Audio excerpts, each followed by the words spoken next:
प्यारे सज्जनों, सत्संग दो शब्दों के मेल से बनता है। सत अर्थात परमात्मा और संग अर्थात साथ। परमात्मा का संग, जहां पर परमात्मा की चर्चा हो, परमात्मा के बारे में कोई संत महापुरुष या ज्ञानी चर्चा कर रहे हो, उनके गुणों का गान कर रहे हो, उसके बारे में बात कर रहे हो, तो वही सत्संग होता है। सत्संग 4 प्रकार का होता है। पहले नंबर का सत्संग है परमात्मा से प्रेम। सत यानी परमात्मा, संग यानी प्रेम। वही सर्वश्रेष्ठ सत्संग है जहां परमात्मा से प्रेम की चर्चा हो, जिसको सुन करके हमारे अंदर परमात्मा से मिलने का प्रेम उत्पन्न हो। परमात्मा के संग रहना अर्थात परमात्मा का साक्षात दर्शन करके भक्तों का उनके साथ रहना ही सर्वोत्तम सत्संग है। यही सत्पुरुष का संग है, क्योंकि सर्वश्रेष्ठ संत महापुरुष और भगवान दोनों एक ही है।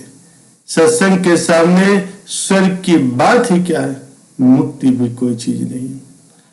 तुलसीदास जी ने भी सत्संग की बड़ी महिमा गाई। तात स्वर्ग अपवर्ग सुख, धैर्य तुला एक अंग, तूल न ताहि सकल मिले, जो सुख लव सत्संग। फरमाते हैं कि हे तात, स्वर्ग और मुक्ति के सुख को तराजू के एक पड़ले में रखा जाए और दूसरे पड़ले में क्षण मात्र का सत्संग रखा जाए, तो भी एक क्षण के सत्संग के सुख के समान उन दोनों का सुख मिलकर भी नहीं हो सकता। दूसरे नंबर का सत्संग है भगवान के प्रेमी भक्त, अर्थात परमात्मा को प्राप्त कर चुके जीवन मुक्त पुरुष का संग। तीसरे नंबर का सत्संग है जिसमें जब व्यक्ति दुखी हो तब उसने प्रभु को याद कर लिया, जैसे द्रौपदी व गजराज ने किया था। चौथे नंबर का सत्संग है शास्त्रों और धार्मिक पुस्तकों के अध्ययन से, जिसमें भक्ति, ज्ञान, वैराग्य और सदाचार का वर्णन होता है।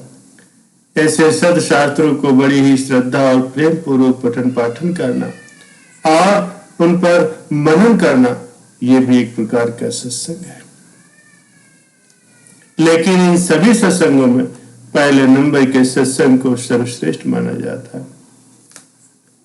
प्यारे सज्जनों, भगवान की कृपा से ही मिलता है सत्संग। संतों का संग मिलना कोई साधारण बात नहीं है, यह भी बड़े ही सौभाग्य से प्राप्त होता है। पुण्य पुंज बिन मिलहि न संता, सत संगति संस्कृति करंता। पुण्य की पूंजी और पूर्व के महान शुभ संस्कारों के संग्रह से संत महापुरुषों का संग बनता है। ऐसे सत्संग का फल संसार की आवागमन से यानी कि जन्म मरण से सर्वथा छूट जाना है। संत महापुरुषों के संग से जैसा लाभ होता है, वैसा लाभ संसार के किसी भी संग से नहीं हो सकता। संसार के लोग पारस की प्राप्ति को बड़ा लाभ मानते हैं, लेकिन सत्संग का लाभ तो बहुत ही विलक्षण है। पारस में और संत में बड़ा अंतरो जान, वो लोहा कंजन करे, ये कर ले आप समान। पारस और संत में बहुत अंतर है। जैसे पारस लोहे को सोना बना सकता है, लेकिन पारस नहीं बना सकता। लेकिन संत महापुरुषों का संग करने वाले पुरुषों को वो अपने समान ही संत महापुरुष बना देते हैं। इसलिए संत महापुरुषों के संग के समान संसार में कोई और लाभ नहीं है। परम दुर्लभ परमात्मा की प्राप्ति संत महापुरुषों के सत्संग से अनायास ही हो जाती। उच्च कोटि के अधिकारी संत महापुरुषों के दर्शन, उनके भाषण, उनके स्पर्श, उनसे वार्तालाप से ही समस्त प्रकार के पापों का नाश हो जाता है और मनुष्य परमात्मा की प्राप्ति के योग्य बन जाता है और उसके सभी प्रकार के पाप नष्ट हो जाते हैं। प्यारे सज्जनों, संत महापुरुषों का संग करने वालों को समान भाव से लाभ प्राप्त होता है, चाहे उसे परमात्मा का ज्ञान हो या न हो। और जो संत महापुरुषों का महत्व जान लेते हैं और उनके प्रति श्रद्धा उत्पन्न करते हैं, उनको फिर विशेष ज्ञान की प्राप्ति होती है। जिस प्रकार से किसी कमरे में ढकी हुई अग्नि पड़ी है और उसका किसी को ज्ञान नहीं है, तब भी अग्नि के प्रभाव से कमरे में गर्मी तो आती ही है, ठंड का निवारण हो जाता है। ये सहज लाभ है। वहां जो लोग हैं उनको बिना जाने ही उसका लाभ मिल जाता है। लेकिन जब अग्नि का ज्ञान हो जाता है तब वो मनुष्य उस अग्नि से भोजन बना करके खा सकता है, दीपक जलाकर उससे प्रकाश का लाभ उठा सकता है। अग्नि का ज्ञान होने पर ही मनुष्य उन दोनों शक्तियों से लाभ उठा सकता है। और यदि अग्नि में यह भाव हो जाए कि अग्नि साक्षात देवता है, तब तो वह उससे पुत्र, धन, आरोग्य, कीर्ति और किसी भी कामना की पूर्ति के लिए श्रद्धा और विधि पूर्वक हवन कर सकता है और अपनी कामना के अनुसार उससे लाभ उठा सकता है। प्यारे सज्जनों, ठीक इसी प्रकार से किसी को जब संत महापुरुषों का संग मिलता है तो उसका ज्ञान न होने पर भी सामान्य भाव से तो उसे लाभ होता ही है। जैसे ढकी हुई अग्नि की गर्मी से शीत का निवारण हो जाता है, ठीक उसी प्रकार संत महापुरुषों के मिलने पर उनके गुण से स्वाभाविक ही वातावरण की शुद्धि होने के कारण पाप भावना का अभाव होता है और सद्गुणों की वृद्धि होती है। संत महापुरुषों का ज्ञान उच्च कोटि का होता है। उनके संग से ये सभी चीजें किसी न किसी अंश में बिना जाने ही सुनने वाले व्यक्ति के अंदर पहुंच जाती। और यदि संत महापुरुषों की पहचान हो जाती है तो महापुरुषों के अलौकिक ज्ञान के प्रभाव से उसमें सद्बुद्धि उत्पन्न होती है। तब तो जैसा उसका ज्ञान होता है उसके अनुसार लाभ उठा लेता है।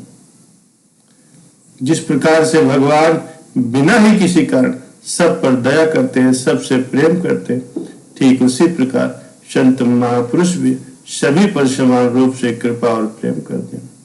जैसे भगवान में दया, क्षमा, शांति, क्षमता, सरलता, ज्ञान, वैराग्य आदि अनंत गुण सहज रूप में होते, वैसे ही संत महापुरुषों में भी होते। जो ज्ञान के द्वारा ब्रह्म को प्राप्त होता है वो ब्रह्म बन जाता है। वो परमात्मा से कोई अलग पदार्थ नहीं रह जाता। परमात्मा का जो दिव्य स्वरूप, प्रभाव और गुण है वही संत महापुरुषों का भी होता है। संत महापुरुषों का शरीर तो साधारण मनुष्यों जैसा होता है, लेकिन जो उसमें आत्मा है वो परमात्मा को प्राप्त हो जाता है, फिर वो परमात्मा से अलग नहीं होता। अतः परमात्मा का जो दिव्य स्वरूप है, उनका प्रभाव है, उनके जो गुण है वही संत महापुरुषों के होते हैं। प्यारे सज्जनों, सत्संग के सुनने से मन के समस्त विकार नष्ट हो जाते हैं, उसे परमात्मा का ज्ञान हो जाता है, परमात्मा में प्रेम हो जाता है और वो परमात्मा के बनाए हुए सिद्धांतों का अनुसरण करने लगता है, जिससे उसके जीवन की ज्योति सदा ही प्रकाशित रहती। एक घड़ी आधी घड़ी आधी से पुनियाद, तुलसी संगत साधु की कटे कोटि अपराध। एक घड़ी आधी से भी आधी घड़ी का जो संत महापुरुषों का संग है उसका इतना महत्व है कि उससे करोड़ों अपराध कट जाते। महात्मा शब्द से यहाँ किसी आश्रम से संबंध नहीं है। कोई गृहस्थ हो, सन्यासी हो, वानप्रस्थ हो या ब्रह्मचारी हो, जिसमें संत महापुरुषों के लक्षण है, अगर उसके अंदर मिलते हैं तो वही महापुरुष है। यह उन संत महापुरुषों के ज्ञान का प्रभाव है जो कि भगवान के भेजे हुए महापुरुष है, अथवा जो परमात्मा को प्राप्त कर चुके हैं यानी ब्रह्म से मिल चुके हैं।